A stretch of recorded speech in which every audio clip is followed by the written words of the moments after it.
കോഴ വിവാദത്തിൽ പ്രതിരോധത്തിലായതോടെ ബാറുകൾക്ക് ഇളവുകൾ നൽകാനുള്ള നീക്കത്തിൽ നിന്ന് സർക്കാർ പിന്നോട്ട്. ഡ്രൈ ഡേ മാറ്റണമെന്ന സെക്രട്ടറി തല ശുപാർശ പരിഗണിച്ചേക്കില്ല. വിഷയം രാഷ്ട്രീയായുധമാക്കുന്നത് ചർച്ച ചെയ്യാൻ UDF ഏകോപന സമിതി യോഗം തിരുവനന്തപുരത്ത് ചേരും. ബാർ കോഴ ആരോപണം അടിസ്ഥാനമില്ലാത്തതെന്നും നോട്ട് എണ്ണുന്ന യന്ത്രം സ്വന്തം വീട്ടിലുണ്ടോ എന്ന് VD സതീശൻ ആദ്യം നോക്കട്ടെയെന്നും മന്ത്രി V ശിവൻകുട്ടി പറഞ്ഞു. സലിം മാലിക് തിരുവനന്തപുരത്ത് നിന്ന് കൂടുതൽ വിവരങ്ങളുമായി ചേരുന്നു. സലിം, സർക്കാർ പിന്നോട്ട് പോകുന്നത് ഒരർത്ഥത്തിൽ പ്രതിപക്ഷത്തിന് അവരുടെ ആരോപണങ്ങൾ ശരിവെക്കുന്നതാണ് എന്ന വാദം ബലപ്പെടുത്താൻ ഉതകുന്നതല്ലേ? എന്താണ് സർക്കാരിന്റെ തന്ത്രങ്ങൾ? എന്താണ് UDFന്റെ അജണ്ട?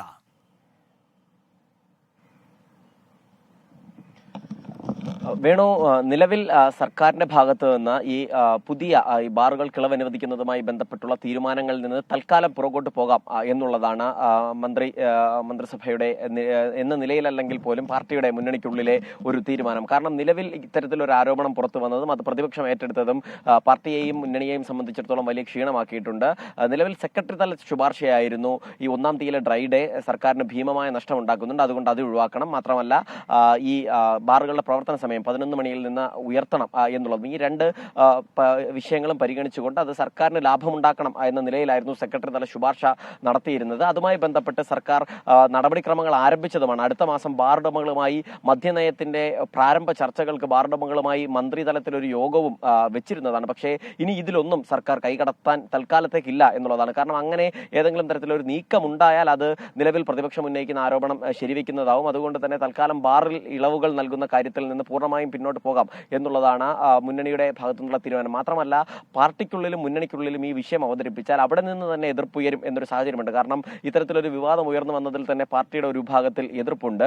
അതുകൊണ്ട് തന്നെ ആ എതിർപ്പ് കൂടി പരിഗണിച്ചുകൊണ്ട് ഇനി എക്സൈസ് വകുപ്പ് ഈ വിഷയത്തിൽ തൽക്കാലം കൈകടത്താനില്ല എന്നുള്ളൊരു നിലപാടിലാണ് ഉള്ളത്. അതേസമയം തന്നെ ഈ IT മേഖലയിൽ പബ്ബുകൾ തുടങ്ങുന്നത് ഉൾപ്പെടെയുള്ള കാര്യങ്ങളിൽ മുന്നോട്ട് പോകാനുള്ള ഒരു ധാരണയുമുണ്ട്. അത് സംബന്ധിച്ച് എന്തായാലും നിയമസഭ കൂടി ഈ ജൂൺ 10 മുതൽ നിയമസഭ കൂടി ആരംഭിക്കുന്ന പശ്ചാത്തലത്തിൽ അത് സഭയ്ക്കകത്തും പുറത്തും വലിയ പ്രതിഷേധമാകാനുള്ള ഒരു സാഹചര്യം കൂടി ഉണ്ട് എന്ന് സർക്കാർ മുൻകൂട്ടി കാണുന്നുണ്ട്. നേരത്തെ തന്നെ UDF സർക്കാരിനെ പ്രതിരോധത്തിലാക്കിയ ഈ ബാർക്കോഴ അഴിമതി അതിന് സമാനമായി തന്നെ കാര്യങ്ങൾ എത്തിച്ചേരും എന്നുള്ളൊരു വിലയിരുത്തലുണ്ട്. അതുകൊണ്ട് തന്നെയാണ് ഈ വിഷയം തുടക്കത്തിൽ തന്നെ അവസാനിപ്പിക്കുക എന്നൊരു നിലയിലേക്ക് സർക്കാർ വേഗത്തിൽ എത്തുന്നത്. മാത്രമല്ല സർക്കാരിന്റെ പ്രതികരണങ്ങളും ഇപ്പോൾ ഇതുമായി ബന്ധപ്പെട്ടുള്ളത് ഇതിനെ അടിമുടി എതിർത്തുകൊണ്ടുള്ള ഒരു പ്രതികരണങ്ങൾ നടത്താനുള്ള ഒരു ലൈസൻസ് കൂടി കിട്ടിയിട്ടുമുണ്ട്.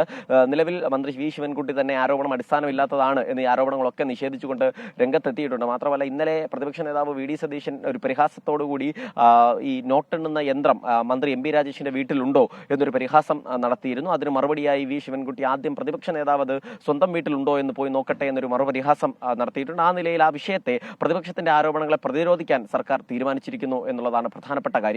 അതേസമയം UDF ഈ വിഷയത്തിൽ അതൊരു സമരമായി ഏറ്റെടുക്കാൻ തീരുമാനിച്ചിട്ടുണ്ട്. അതിന്റെ ഭാഗമായി ഇന്ന് UDF ഏകോപന സമിതി അല്പസമയത്തിനകം തന്നെ കന്റോൺമെന്റ് ഹൗസിൽ ചേരും. ആ യോഗത്തിൽ ഇതുമായി ബന്ധപ്പെട്ട് എന്തൊക്കെ സമരം ചെയ്യണം, എന്തൊക്കെ സഭയ്ക്കകത്തും പുറത്തും ഏത് നയം കൊണ്ടുവരണം എന്നുള്ളതിൽ ഉൾപ്പെടെയുള്ള ചർച്ചകൾ നടക്കും. ജൂൺ 10 മുതൽ സഭയ്ക്കകത്ത് ഈ വിഷയം കാര്യമായി തന്നെ ഉയർത്താനാണ് നിലവിലുള്ള ആലോചന. മാത്രമല്ല അതിനു മുൻപ് തന്നെ യൂത്ത് കോൺഗ്രസിനെയും മറ്റ് സംഘടനാ സംവിധാനങ്ങളെയും ഉപയോഗിച്ചുകൊണ്ട് വിവിധ സമരപരിപാടികൾ നടത്താനും നിലവിൽ ലക്ഷ്യമിടുന്നുണ്ട്. നിലവിൽ അതുമായി ബന്ധപ്പെട്ട് ഇന്നലെ തന്നെ KPCC അധ്യക്ഷൻ ആദ്യം മന്ത്രി MP രാജേഷിന്റെ രാജി ആവശ്യപ്പെട്ടിട്ടുണ്ട്. അതിന് പിന്നാലെ പ്രതിപക്ഷ നേതാവും ആ രാജി ആവശ്യം ആവർത്തിച്ചിട്ടുണ്ട്. അങ്ങനെ കോൺഗ്രസിന്റെ നേതാക്കളൊക്കെ ഈ വിഷയവുമായി ബന്ധപ്പെട്ട് വലിയ സമരത്തിലേക്ക് തന്നെ കടക്കാനുമാണ് തീരുമാനം. വേണു.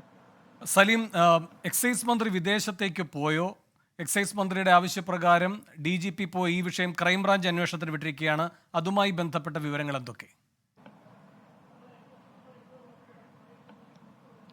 വേണു, നിലവിൽ അത് ഈ സർക്കാർ ഒരല്പം മുന്നേ എറിഞ്ഞു എന്നുള്ളതാണ്. കാരണം ഈ വിഷയത്തിൽ മന്ത്രി MP രാജേഷിന്റെ ഭാഗത്ത് യാതൊരു വീഴ്ചയും സംഭവിച്ചിട്ടില്ല എന്ന് വളരെ വേഗത്തിൽ തന്നെ വരുത്തി തീർക്കുക എന്നുള്ളത് സർക്കാരിനെ സംബന്ധിച്ചിടത്തോളം ഒരു ആവശ്യമാണ്. കാരണം നേരത്തെ തന്നെ ആദ്യം ഈ വിഷയത്തിൽ KPCC അധ്യക്ഷൻ നടത്തിയ ഒരു പ്രതികരണം തന്നെ ശ്രദ്ധേയമാണ്. അന്ന് KM മാണി രാജിവെക്കാൻ കാരണമായത് 1 കോടി രൂപയുടെ ബാർക്കോഴ എന്നൊരു ആരോപണമായിരുന്നു. ഇത് അതിനേക്കാൾ വ്യാപ്തിയുള്ള വലിയ 25 കോടിയുടെ ആരോപണമാണ്. അതുകൊണ്ട് തന്നെ ഇനി ഒരു നിമിഷം പോലും മന്ത്രിസ്ഥാനത്ത് തുടരാൻ അർഹതയില്ല MP രാജേഷിന് എന്ന നിലയിലുള്ള പ്രസ്താവനയായിരുന്നു കോൺഗ്രസ് നേതാക്കളുടെ, പ്രത്യേകിച്ച് KPCC അധ്യക്ഷന്റെ ഭാഗത്തു നിന്നുണ്ടായത്. അതുകൂടി കണ്ടുകൊണ്ടാണ് MP രാജേഷ് തന്നെ ആദ്യം തന്നെ ഇത് വിജിലൻസിനെ ഈ കേസ് ഏൽപ്പിക്കാൻ തീരുമാനിച്ചിരിക്കുന്നത് സ്വന്തം. പക്ഷേ അതിനിടയിലും ആ നിലയിലൊരു വിമർശനം കൂടി ഉണ്ടായിട്ടുണ്ട്. കാരണം നിലവിൽ ഈ സർക്കാരിന്റെ തന്നെ ഏജൻസി ഇത് അന്വേഷിച്ചാൽ ഒരു വിശ്വാസ്യത വരില്ല എന്ന് പറഞ്ഞുകൊണ്ട് CBI ഇത് അന്വേഷിക്കണമെന്ന് ആവശ്യപ്പെട്ടുകൊണ്ട് VM സുധീരനൊക്കെ രംഗത്തെത്തിയതും കണ്ടതാണ്. എന്തായാലും നിലവിൽ ഈ സർക്കാർ പ്രഖ്യാപിച്ചിരിക്കുന്ന അന്വേഷണത്തിൽ ഈ ശബ്ദ സന്ദേശം പുറത്തുവിട്ട ബാർ ഉടമയുടെ മൊഴി വളരെ വേഗത്തിൽ രേഖപ്പെടുത്താനും മറ്റ്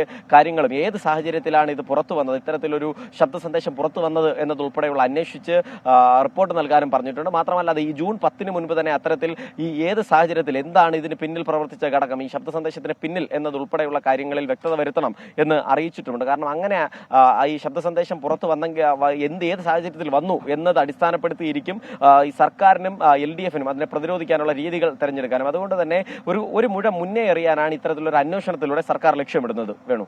ശരി, സലിം അലിക്കാണ് തിരുവനന്തപുരത്ത് നിന്ന് വിവരങ്ങൾ നൽകിയത്.